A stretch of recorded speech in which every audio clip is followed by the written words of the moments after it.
The following podcast is brought to you by the Ebb Tide Treatment Center. Many people wrestle with addiction. You don't have to. Reach out to the Ebb Tide Treatment Center, where they wish to empower each individual encountered with the support, hope, and tools required for long-term sobriety, priding themselves on providing the best possible treatment experience for you and your loved ones based on unique needs. They're committed to breaking the stigma that plagues those suffering with addiction and their families by educating and bringing awareness to the community. The Ebb Tide Treatment Center provides individual and group therapy, multiple recovery pathways for support, evidence-based clinical support, integrated aftercare social reintegration, personalized treatment planning, program addressing whole life health, and Vivitrol program, all available. If you or someone you know is struggling with addiction, reach out to them at ebbtidetc.com or call 844-430-4357.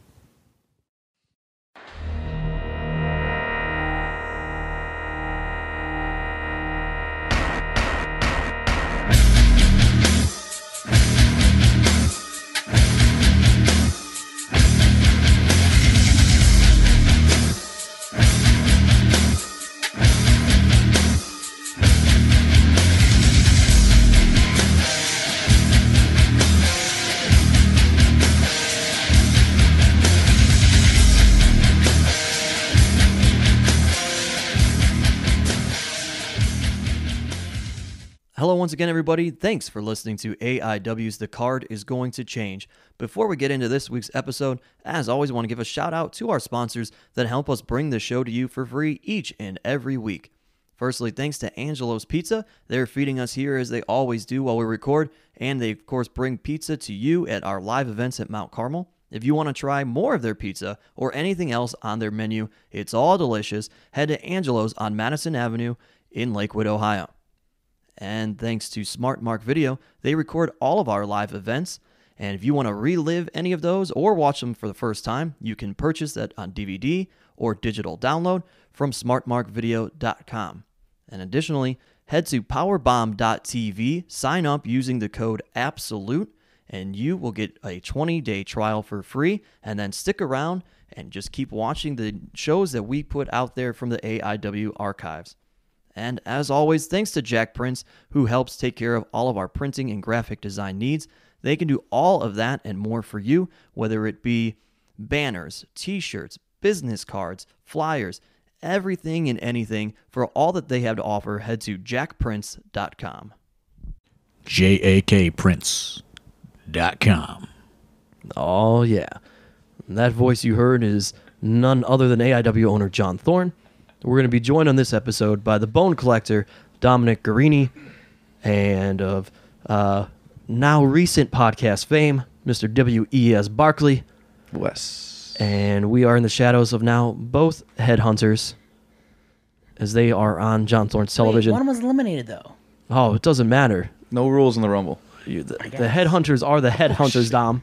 They do what they want to do. Don't you know this? They smoke indoors, and so yeah, you're right. Yeah. Did anyone see that Game Changer clip of the fucking Him breaking the platform? Yeah, the pole. Yes, Eric Ryan took very, very, very much great credit in calling that. Eric Ryan hates the Headhunters because he had ever since having to wrestle them. So he sent me that clip instantly as it happened. Man, God bless the Headhunters. I don't know. Maybe it's time. Maybe it's time to hang up those fucking pointy boots. Oh man! So you're saying there is not a run left? No title run. The title. Or size 10 boots. I might be interested in those. Headhunters. Let me know. I mean, I don't know. It depends on how they're feeling after that big fall. Well, there's only one of them. Yeah, but it might not be the one who won the title run. Yeah, but no, because it has to be, because the one has the bad ankle, so he can't do the flips anymore. So that had to have been. That's the way to tell the Headhunters apart, then. Yeah, that had to have been Headhunter 2, Victor. The one who was in jail. Yes. Okay. Because he could still do the flipping. Got it. All right. So there we go. You could still bring Manny over. Yeah. We'll see. Get that big run with Nick Gage. I would, maybe. Well, you're talking me into it. On this week's episode, we are recapping the most recent AIW show. It is Death Row. It was our send-off to Raymond Rowe, who has been a huge part of Cleveland wrestling, and of course AIW. And this was really thrown together last minute. It was. It was. Mount Carmel would agree with that. We knew that was going to be a possibility. This was something that Ray wanted. He wanted a show, one more show at home in Cleveland. Well, see, I guess I'll let some people in on some little secrets or whatever. Last year, 2 years ago, because it wasn't last year, because Biggins was still around for this. 2 years ago, the rap show was going to be called Death Row. No, it was last year. No, two. I thought last and then year you too. switched Then it to next because it was episode, last right? year because he had another booking that he had to take. But you had everything made up for it. Okay, so maybe it was last year, but he thought he was going to sign exclusive. He was talking to maybe New Japan for an exclusive deal. Japan. So we had everything planned for a farewell show, and then the exclusive thing didn't happen, Mm-hmm. and then he ended up pulling out of the show anyway. So when he contacted me, I was like, kind of like, we'll see. You know what I mean? We've been at this point before, right? To where, you're trying to go or whatever. And I think at that point there was not any WWE interest. I think he had reached out and they were not interested. But I mean, don't quote me on that. But so anyway, he starts talking to me in December, and he was just like, when he's in Japan, and he was just like, he thinks that he's going to get another New Japan deal. And I said, is there any interest from WWE? And he said, I don't know, I haven't heard. But he said, I want to do one last show in Cleveland regardless, because either way, I'm not going to be taking independent dates next year. Like, that's what he was trying to work towards a contract with one of the companies. So it was just kind of like, let's wait and see. And then, all of a sudden, I think, he's like, hey, I have this weekend open. And I was like, dude, I really don't want to do this show unless it's like a for sure, like, hey, this is it. Yeah. Because we've been running so many shows.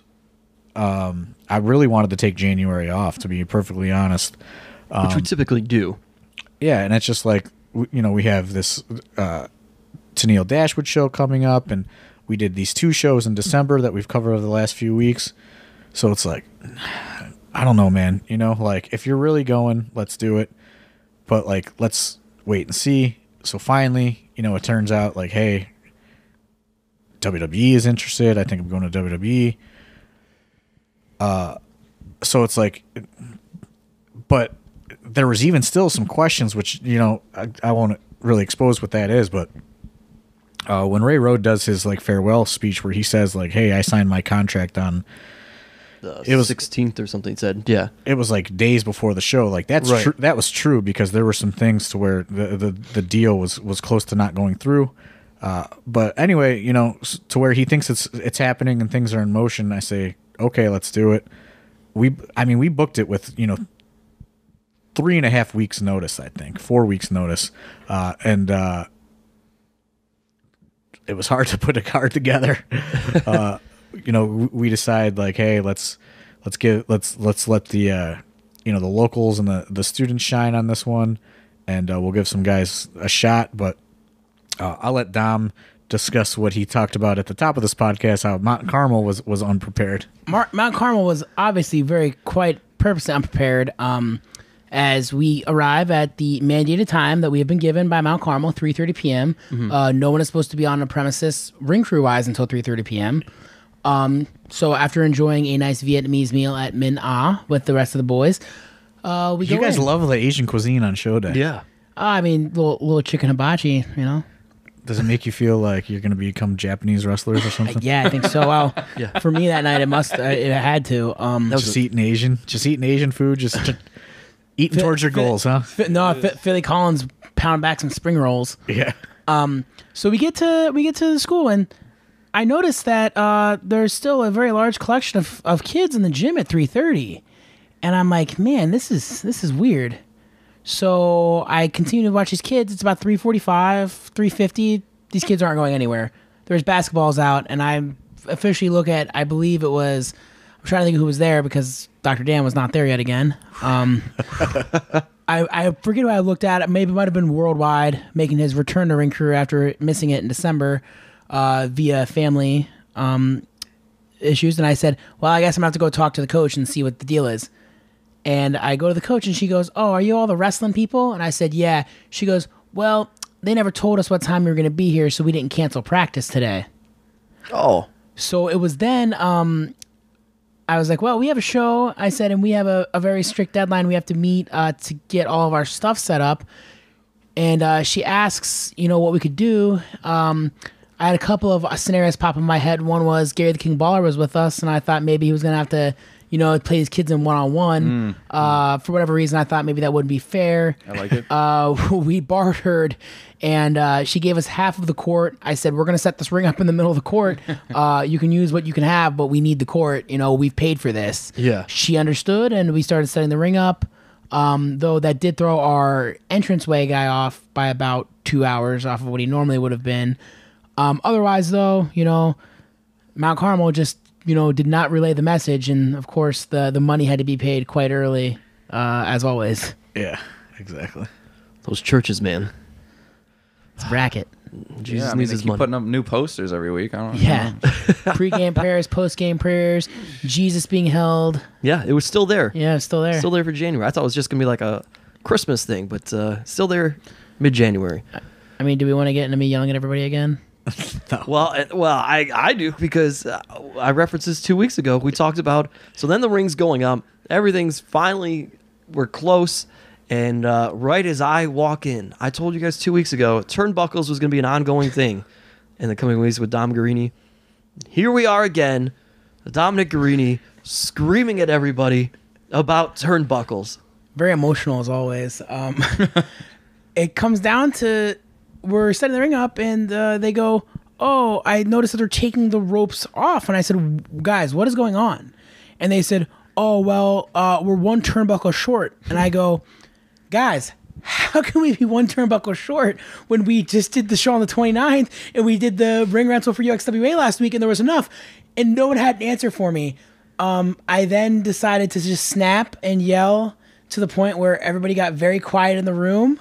And I believe the quote from Derek Direction was, it got very quiet in there, almost like mom hit, or dad hit mom. Oh, wow.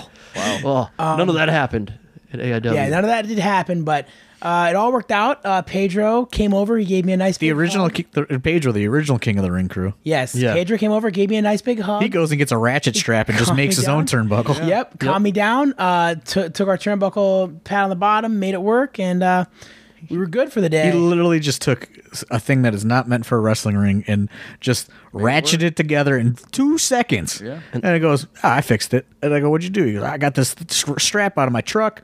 He goes, I just ratcheted the ring together. And I was like, oh, okay. Master craftsman of the ring. I like Dom said, well, could somebody go back to the school real quick and just grab a turnbuckle that's under the ring there? And everybody just kind of stood around. Deer in headlights. Looked at each other. And Dom said, anybody? And then Eric Ryan proceeded to yell at them because he says, hey, I was probably going to kill him. He said, hey, this is the time where someone gets in their car and drives the 5 minutes to the school. And everyone still. Oh, yes. But then, then there was one sort of student, if you want to call him that, who was going to leave. We're not going to get into that. But Josh Bishop ended up going. Yes, thank you, Joshua. Yes. So then we get into the show itself. Not only did we have locals, though, but in throwing this together, in, like you said, John, 3.5 weeks, we had a number of AIW debuts on this card. Well, this is, since this was a show that was kind of outside of the regular schedule, I figured, we can use it. It was gonna. I thought that it was gonna draw regardless because it was Ray Rose Farewell. So let's use it to take a look at some guys that, you know, I've been hearing about, you know, match 1 has Shane Mercer in it. Yeah. And, you know, he's messaged me and he's come to a few shows and just hung around. And, you know, he put out on his list of like 2018 goals, I would like to make my AIW debut. And I went, you know what? Fuck it. You know, like he took the time to want that to be one of his goals. So I had room, so I said, "Hey, let's give it a shot." I sent him a message, and you know, the rest is history. Yeah, he had a match with Matthew Justice that opened the show, and tell you what, that's Shane Mercer. He is one strong young man. Yeah, he benches like 500 pounds on my Facebook. Yeah, that's insane. He's repping 500. It was a mix of all that John said. Plus, I said, "Hey, John, have you ever seen Shane Mercer's finisher?" He's like, "No." I then explained the move now known as moonsault and battery, where he essentially picks you up on a fallaway slam and does a moonsault with his opponent.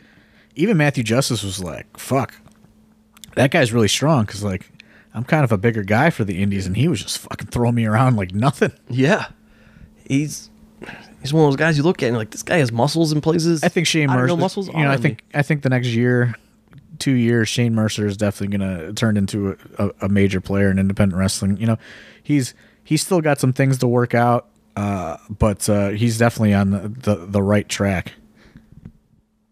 Match 2, we go back and we revisit. It's the production taking on No Consequences. It's Magnum CK and Frankie Flynn. They team up as a tag team, and they take on the returning Chase Oliver and Trey Lamar. The biggest white meat babyface tag team that could ever be created. Chase and Trey. I've pitched to John Thorne that we get Chase and Trey matching baggy tights and V for Vendetta masks to just make them our versions of Brian Kendrick and Paul London. The hooligans. Yeah, you know, this is great. It's great, you know, for Chase to return to the ring, and he looked like he didn't miss a step. He obviously toned back some of his risk taking. You know, we didn't see any Phoenix 630s, but you know, still lots of dives and moonsaults to the floor and drop salts, and you know, he looked like he really hadn't missed the step. And you know, obviously the production are just they're starting to click on another level at this point. They really are. I will say Chase and Trey had one moment in this match that visually was really awesome in terms of Chase goes to the outside and he is going to do a moonsault off the second turnbuckle to the outside, and Trey is diving between the top and middle rope pretty much at the same time. So they're essentially crossing. Yeah, it was like a crisscross. Yeah. That was crazy. It was really crazy. I'm like, are these two about to hit each other? It was probably a hair's length. They were very close. Each other, yeah. Yeah. But they pulled it off, and visually it looks awesome. So go out of your way to watch that match. Like John said, the production just clicking.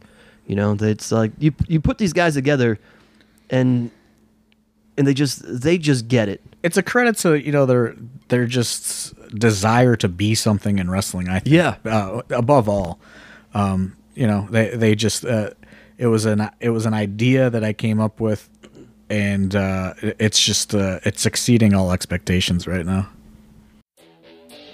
What's up, everybody? Alex Worldwide Keller here to tell you all about at Thrift Store, Jobber, Instagram, Etsy, eBay, etc. And he's got a burly boy this week. That's right, it's Lex Luger, the total package, straight out of late 80s NWA. You know, did they ever call him Flex Luger? Nah, that shit would have been weak as hell. But someone probably pitched it, probably Jim Hurd. Fuck you, Jim Hurd. At Thrift Store, Jobber, Instagram, Etsy, eBay, etc.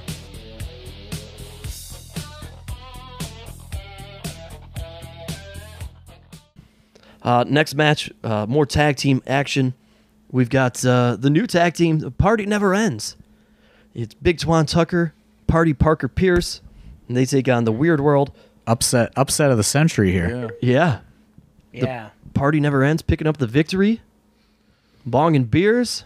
Gonna get themselves one of them is Bong. One of them is Bong and Beers. They're gonna get themselves a tag title shot in Akron on March 10th. Oh wow! Ooh. Announcement here first, folks. Yeah, dropping all sorts of drop hot match takes. announcements. Yeah. The boys of Delta Iota Kappa getting the tag shot. This is a very large night for Big Twan Tucker. Yeah, he got to meet his hero. Yeah, and get retweeted. And he got a retweet. Oh, Keith Lee. Keith Lee is his hero. Stay woke. Oh man, we'll talk woke all day. We'll talk about that later. What a great time that was. Big Twan getting a lot of plugs the last few weeks. He's getting a lot of love from the independent wrestling community. He should. Big Twan. So, he's just got to get rid of that shirt, I think. Yeah, I mean, Big Twan's got to get some more. The shirt's got to end. Okay. He's got to get he's got to get some flashier gear maybe, and I think Big Twan's off to the races. But Twan, he's told me before. He said he's all business when he gets in that ring. He gets in there.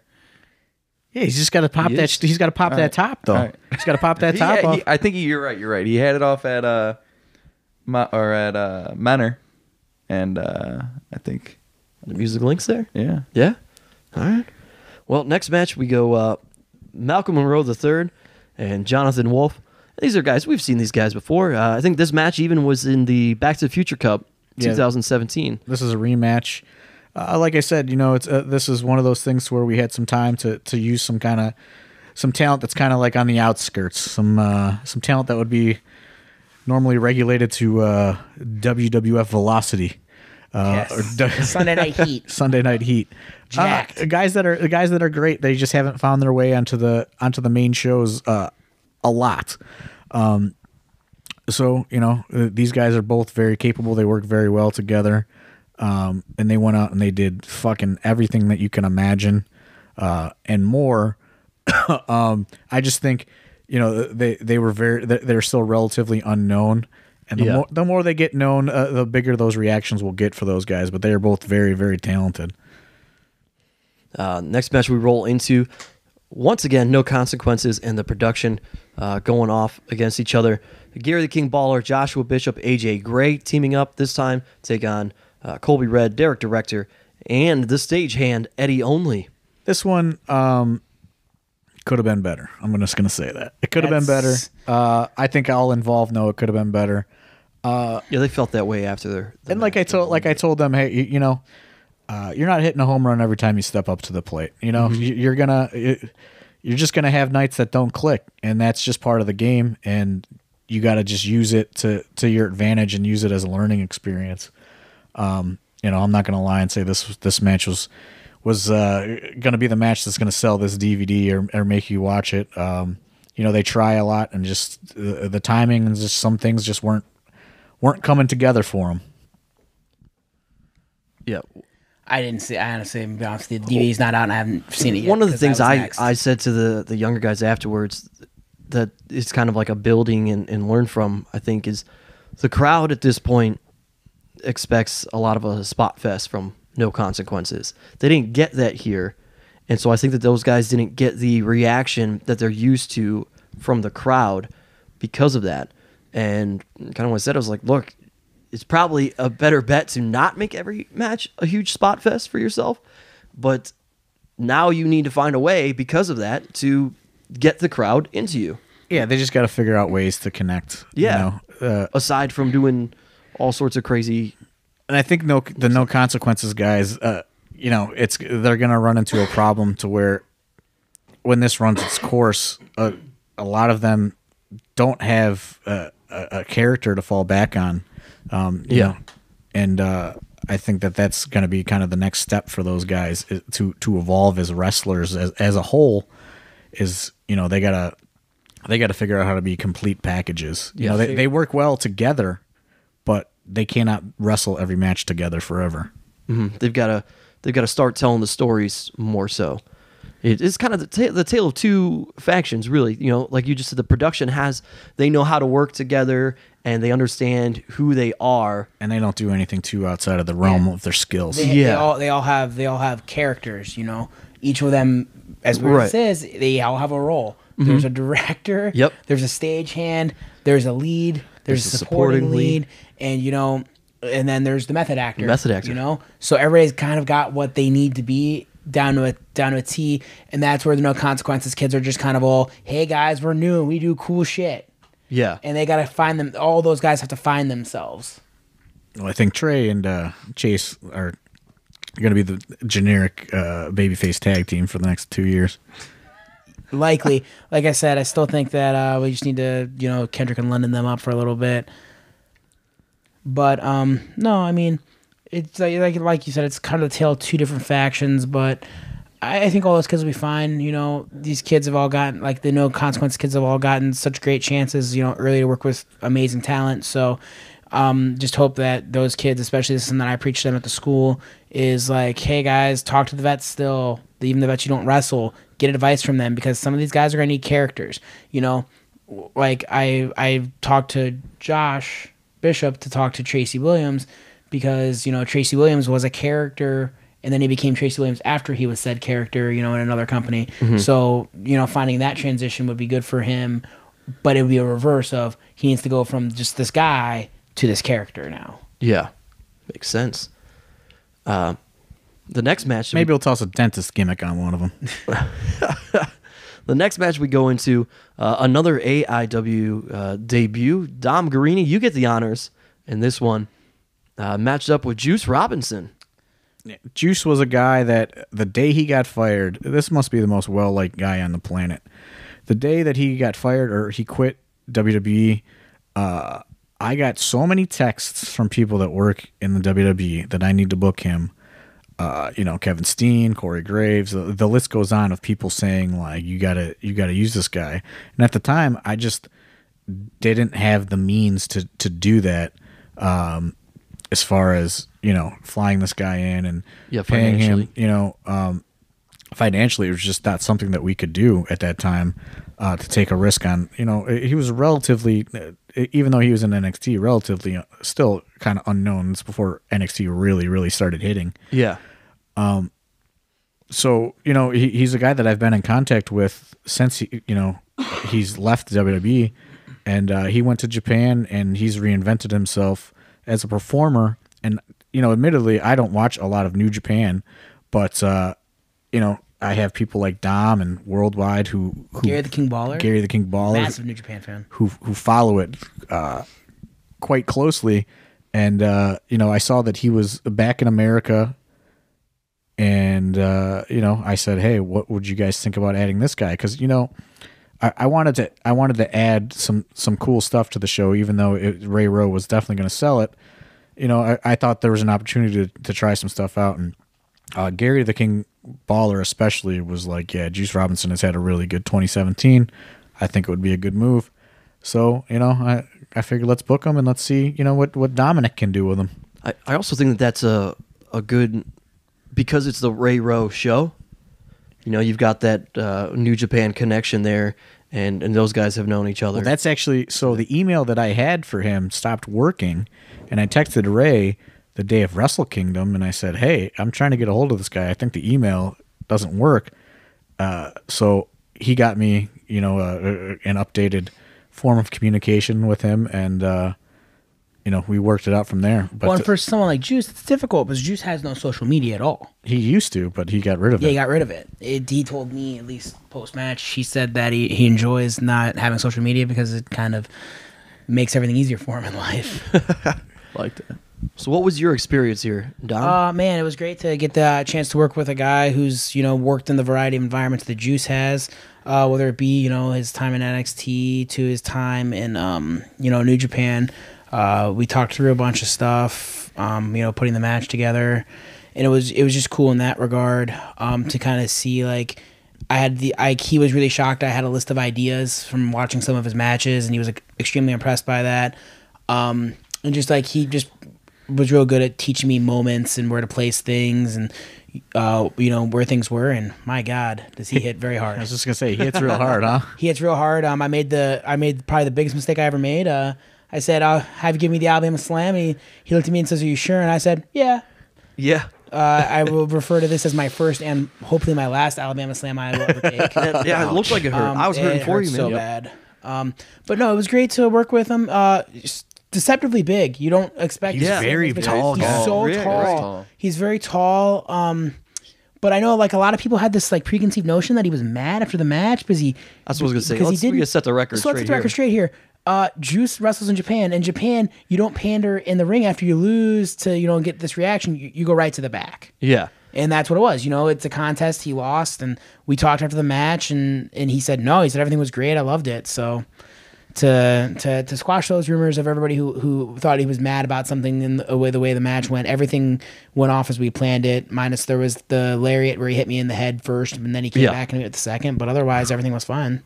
And on top of that, he also had to get in his car and drive right to Chicago. Yes. Yeah, he wanted to get out of there pretty quick because, he's not used to having the freedom of being able to drive, which I will say this. I for a guy that's killing it in Japan, I was like, you don't get a lot of those guys that are making a name for themselves offer to drive, And I go, how's the drive? He goes, dude, I loved it. He goes, I've been dreaming of being able to come back to America and just drive for hours and go to a booking. Because, in Japan, you got to ride a ferry and you got to do all this.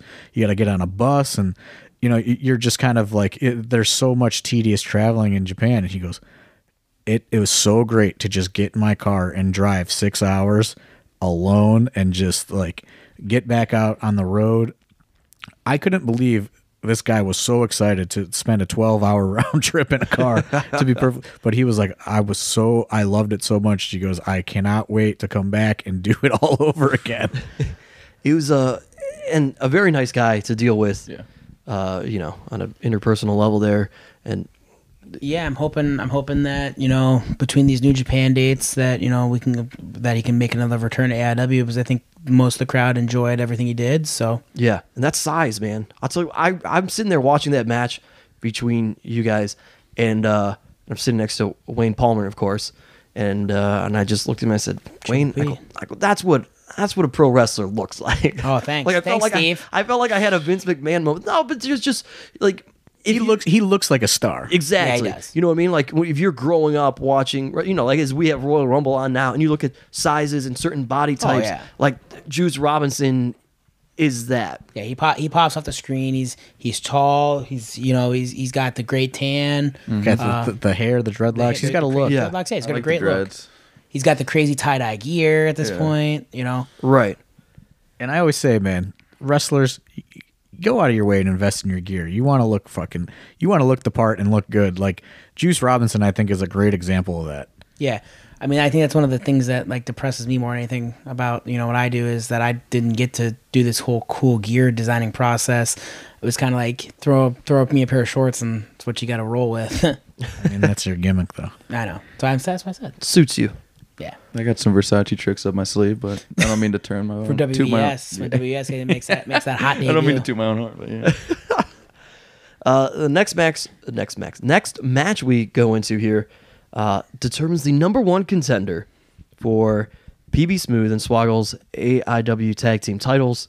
Do we even have a tag name for them yet? I think they're gonna roll with twins. Okay. All right. Off the Arnold and Danny DeVito movie? Correct. I love it. So we've got the Philly Marino Experience, the Young Studs, to Infinity and Beyond, trying to get back into that match, and Dedication personified. And they come out the winners. So they will be your number one contenders. Big upset. Yeah. Huge upset. I don't think anyone saw that coming, The to be honest. DCR movement. I think that people thought that this was the Young Studs moment. Well, see, it comes full circle because Dr. Dan and Carson, they were affiliated with Swoggle for all those months. For much of 2017, yeah. So, it's only fitting, that we get to close out that chapter. There you go. Full circle. So we will see this tag team. Is Swoggle going to go back and fall underneath the power of his former motivational speaker and leader, Dr. Dan? Or is he going to overcome? Will he turn on his new tag team partner? There's a lot of questions here going into this. Oh my! Was it all just a ruse? You gotta tune in next week and find out. Oh boy, we'll see that match in February 21st, 23rd, 23rd, February 23rd. Mount Carmel. We've got a dilemma. Make sure you guys get tickets for that. It's selling quick. We should probably put that out there. Front row sold out. Yeah. It's been sold out for like months. Yeah, so if you're going to be asking about that, we don't have tickets. General admission is selling fast too, so get on it. There you go. And then finally we get to the main event of the evening, the moment that Big Twan Tucker was looking forward to more than his match. It's Keith Lee, another AIW debut, and Ray Rowe, the guy we're sending off. And I gave these guys, I just put no time limit. They could do it all, get it all out of. I told Ray to get it all out of his system. They did do it all. Ray busted out a Canadian destroyer. Yeah, Keith Lee worked very, very hard. I'm not going to sit and break down the entire match. It was. I think it was exceeded everybody's expectations, though. It was a wrestling match. Now that's a match that everyone I think should go out of their way and see. Yeah, definitely. It's I'm sure it will be topped in 2018, but I will be hard pressed to find something that's going to top it anytime soon because it was that good. Absolutely, I think you could put that match on anything realistically. And there was some great moments afterwards. Keith Lee basically thanks Ray Rowe for kind of saving his career. Which, if people don't know that, go out of your way to watch what Keith Lee says and how appreciative. Because a lot of people were like, "Yeah, Ray Rowe versus Keith Lee in his last match. This is weird," And there's a reason for it, and Keith Lee explains that. At the end of the night, we have Josh Prohibition and Ray have a good moment, and Ray also gets to say everything he needed to say, which was it was a good feel good moment. It's good to have those feel good moments every now and then in wrestling, and really kind of bring not wrestling, but specifically the Cleveland wrestling community together. From fans to the wrestlers to everybody. Yeah. I think it really kind of shows, why AIW is so far apart from a lot of the other, companies in the area. There's not a lot of that. You're not going to run in and see something like that every day. It was, it was everything about Ray Rowe's career. I mean, that whole last match and everything else was all about him and the journey he was on. Pedro came out, did the introductions for this. And a hoodie and all, just a street clothes Pedro. Street clothes Pedro, not gear Pedro. Ray came out with the Path of Resistance. Yeah, that was an old school Ray Rowe Year 1 AIW entrance. Sure, a lot of people have not seen a lot of that footage, compared to AIW's reach now. But that was kind of Ray Rowe's gimmick back in the day. He would come out with with those guys that were. And that was a cool moment. A lot of his closest friends, his family's parents were a part of that. They're in there for that. So just a great way to cap that for him. Close it out on the independence for him. And, as everyone saw just a few weeks later, he was, shown in the crowd at NXT TakeOver. So it is official. It is a done deal. That's right. He is going to the WWE. And I just, I really encourage everyone to not only watch the DVD, but watch, everything that's said to close out the show. I think it's a lot of really good stuff. And I would wrap it up, but it has to be said, Dom, Twan's interaction with Keith Lee. Oh, man. Actually, this first of all, Keith Lee's just a massive man. Yeah, the things that he can do are remarkable. So a lot of this goes back to when Twan was starting out the school. He asked me who he should watch, and Twan hasn't seen much outside the WWE. And to be honest with you, that's a normal thing for a lot of the kids we get at the school anymore. They really don't know what independent wrestling is. A lot of these kids come to the AIW Academy and say, when am I going to be on Raw or SmackDown? And I think, before you go on, I think that as a promoter has made me realize that, doing these meet and greets and stuff will help bridge the gap to those casual people, because when you're stuck in this independent wrestling bubble, it is easy to get consumed by the independent wrestling bubble and the things that only work inside the independent wrestling bubble. But just from the school, I've learned that so many people don't know.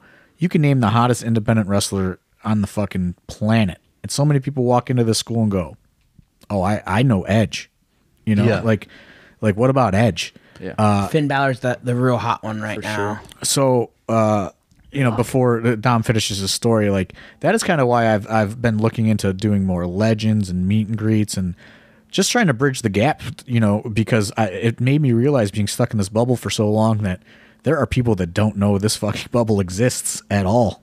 Definitely. Yeah, so Twan was one of those bubble kids for sure. He really didn't know anybody. So I know he does not drive. He's another one of our students that doesn't have a driver's license. He joins many of them. So he was writing to a show once, and someone asked him, well, what kind of wrestling do you watch? And he said, I watch Keith Lee. I kind of wish he was my dad.